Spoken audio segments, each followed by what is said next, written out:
Bonjour Valérie Pécresse. Bonjour. Merci beaucoup d'être ce matin sur LCI, présidente de la région Île-de-France. C'est une semaine très importante, en particulier pour vous, les candidats à la primaire LR. Valérie Pécresse, il partirent 5 et à la fin, il n'en restera qu'un. Ce sera une.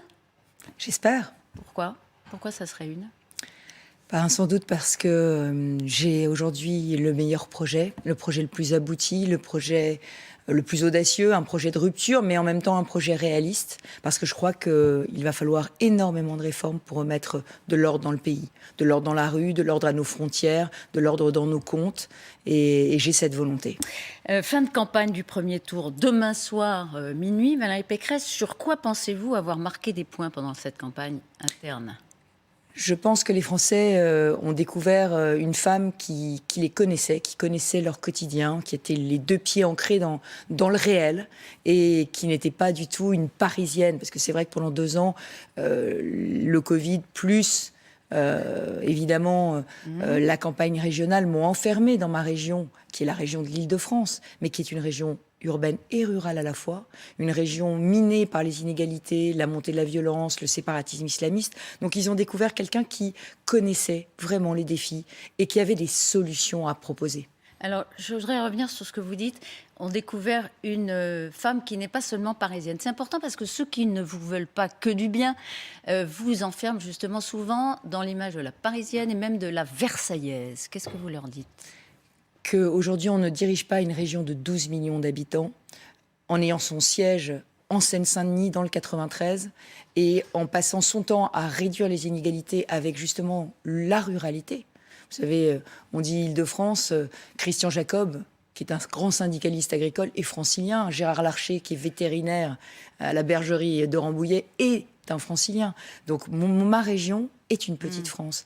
Et on ne dirige pas une petite France, on ne conquiert pas une petite France si on n'a pas le tempérament, si on n'est pas tenace et si on n'a pas à cœur de réduire les inégalités et les fractures. Et vous commencez par dire aussi, ils ont découvert une femme. Mais être une femme, certains disent qu'auprès des adhérents LR, c'est pas forcément un avantage, ils sont frileux. C'est vrai qu'il y a encore un doute.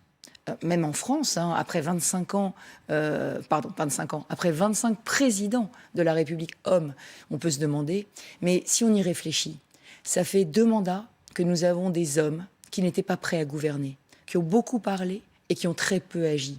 Est-ce que le moment n'est pas venu de faire confiance à quelqu'un d'autre, quelqu'un qui tient, quelqu'un qui fait, quelqu'un qui sait se battre, qui sait gagner des batailles. Vous savez, moi, j'ai tenu face à la rue et j'ai fait la réforme de l'autonomie des universités que personne ne voulait faire à ma place. Nicolas Sarkozy m'a confié les finances de la France en 2011, en pleine crise des dettes souveraines. J'ai conquis une région qui était réputée ingagnable pour la droite, 2 fois. La région la plus macroniste de France. Je l'ai transformée. J'ai fait 2 milliards d'euros d'économies. Donc, toutes les cases, je les ai cochées. J'ai fait plus que des hommes à ma place l'auraient fait. Mais bien évidemment. Le fait d'être une femme, c'est pas un désavantage. Les adhérents LR, ils se disent, ça n'inspire pas confiance. Qu'est-ce que vous leur dites? Je leur dis, regardez Madame Merkel.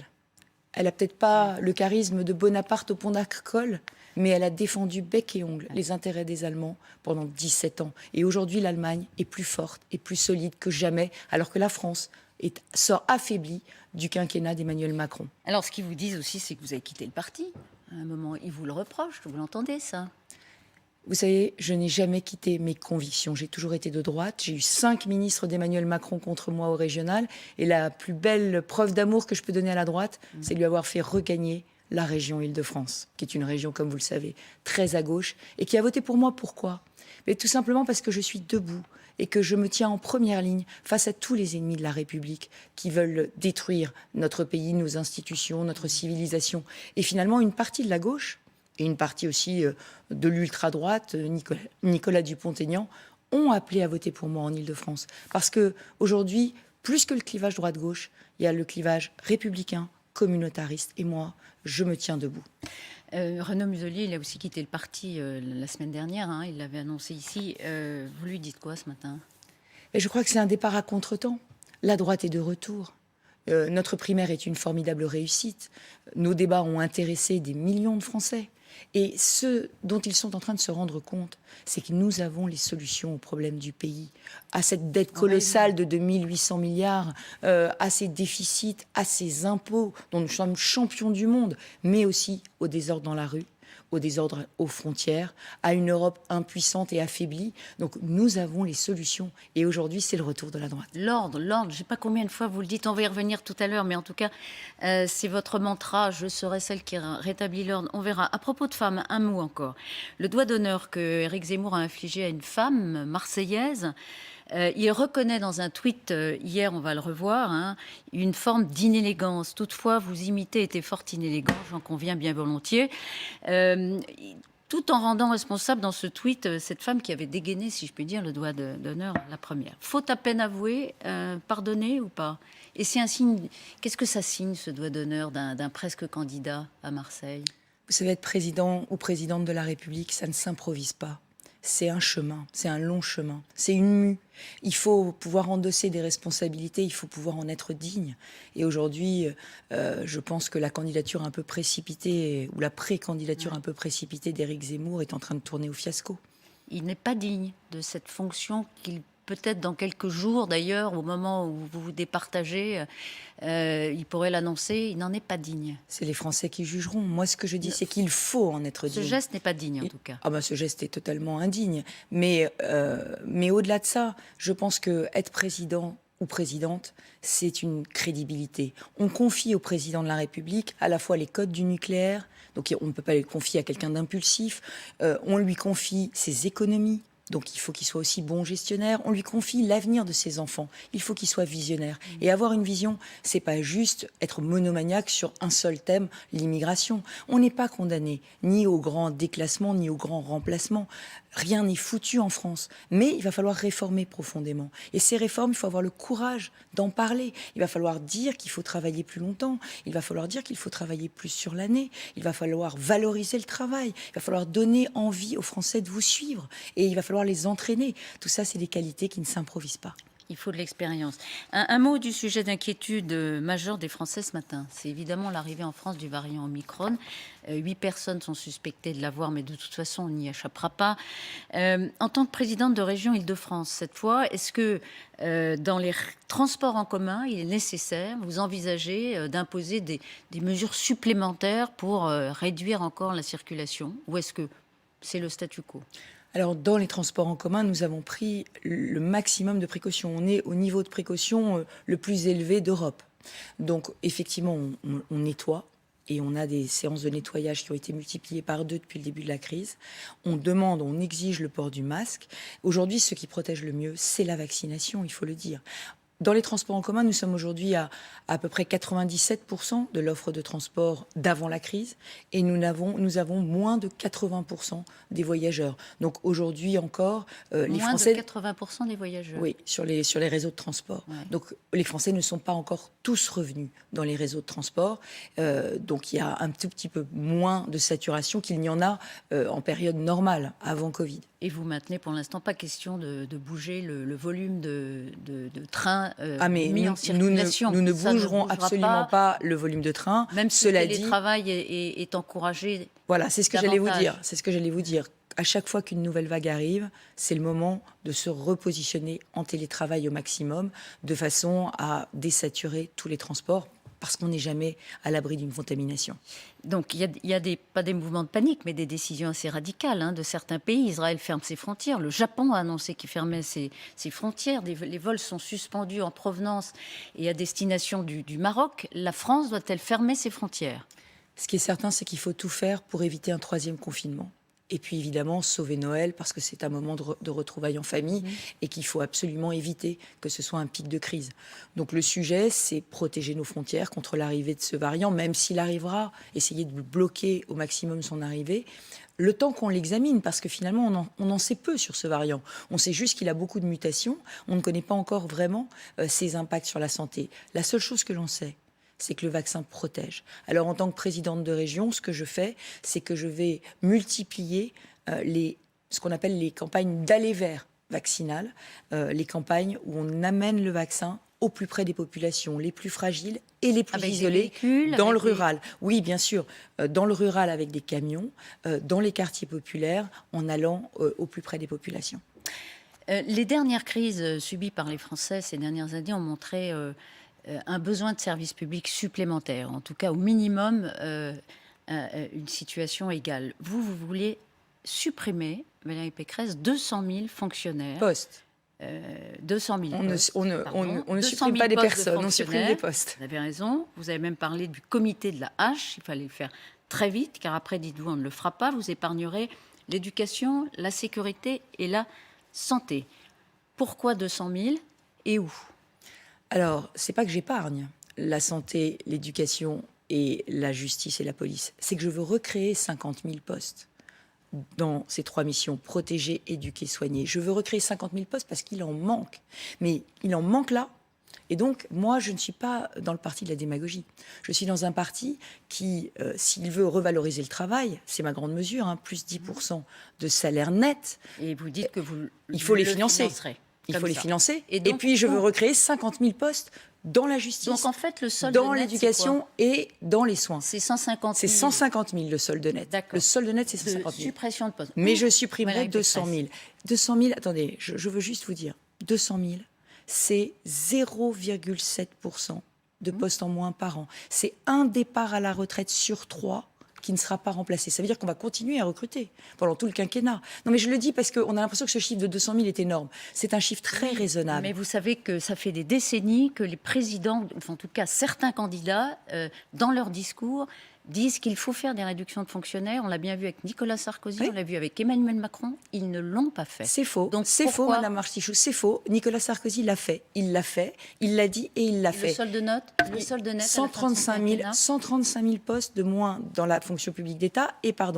Mais en revanche, comme il n'avait pas inclus la fonction publique territoriale, les collectivités territoriales, elles, à due concurrence, ont D'où ma recruté. question, vous le faites où?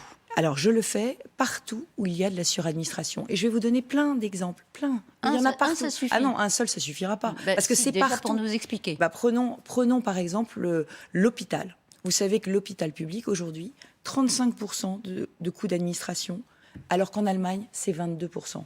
Si je vous donne, dans le ministère de la Santé, depuis 10 ans, on a ouvert des bureaux et fermé des Quels lits sont les postes à d'hôpital. l'hôpital Eh bien que vous moi, supprimerez je veux faire l'inverse. Je veux fermer les bureaux et je veux débureaucratiser. Je veux rendre les procédures beaucoup plus fluides et je veux remettre des soignants dans l'hôpital. Donc Prenons fermer des postes de secrétaire médical, Non, débureaucratiser. Débureaucratiser. Mais je l'ai fait dans ma région, Madame Martichoux. Oui. Dans ma région, j'ai supprimé 15 structures pararégionales, dont la moitié des frais étaient des frais de structure. J'ai réinternalisé les missions et j'ai pu donner plus de services publics. C'est ça qu'il faut comprendre. Il y a aujourd'hui, mettons, 53 000 fonctionnaires à la mairie de Paris. Ils ne sont toujours pas aux 35 heures. Ils refusent d'y passer. Et pourtant, vous voyez Comment bien vous que l'imposez? le service n'est pas Si vous êtes présidente, effectué, notamment pour la propreté. Si vous êtes présidente, est-ce que vous pouvez imposer aux On collectivités peut mettre des locales amendes. On peut mettre des amendes à des collectivités locales dont les agents ne respecteraient pas la loi. La loi sur le temps de travail aujourd'hui, c'est 35 heures. Si on ne respecte Donc vous pas la loi, mettrez à l'amende on peut la mettre mairie de Paris. On peut mettre à l'amende les faux. Mais bien sûr, Vous bien dites sûr. que vous le ferez. Et le sujet aujourd'hui, c'est vous avez 384 comités Théodule, vous avez 700 agences de l'État. Aujourd'hui, on a à chaque ministère une agence. La dernière, c'est l'agence du sport. On a un ministère des Sports, on a créé une agence du sport. Le ministère des Sports reste, l'agence du sport reste. On n'arrête pas de créer des nouvelles structures administratives. Est-ce que vous avez vu la fusion entre le Conseil supérieur de l'audiovisuel et Hadopi? Le Conseil supérieur de l'audiovisuel qui surveille l'audiovisuel, Hadopi qui surveille Internet. On les fusionne, très bien. On augmente de 10 postes. Ça, vous allez éviter ce genre de grave. Il Vous faut promettez, arrêter les par ailleurs, gaspillages. Il y en a partout dans la fonction publique et dans l'État. Par On ailleurs, est champion du monde des promettez impôts. un plan hors sec pour la justice avec l'embauche de milliers de magistrats. Vous avez d'ailleurs 16 000. apporté votre soutien. 16 000 magistrats, greffiers. Vous avez apporté votre soutien à la tribune de 3 000 magistrats. C'était très impressionnant, qui a été publié dans Le Monde la semaine dernière. Et Éric Dupond-Moretti, qui était invité sur LCI la semaine dernière, n'a pas apprécié le soutien que vous avez apporté. Et il vous a dit ceci, on l'écoute. Quand elle était au budget, madame, il y a moins 140 magistrats à peu près. 140 magistrats de moins.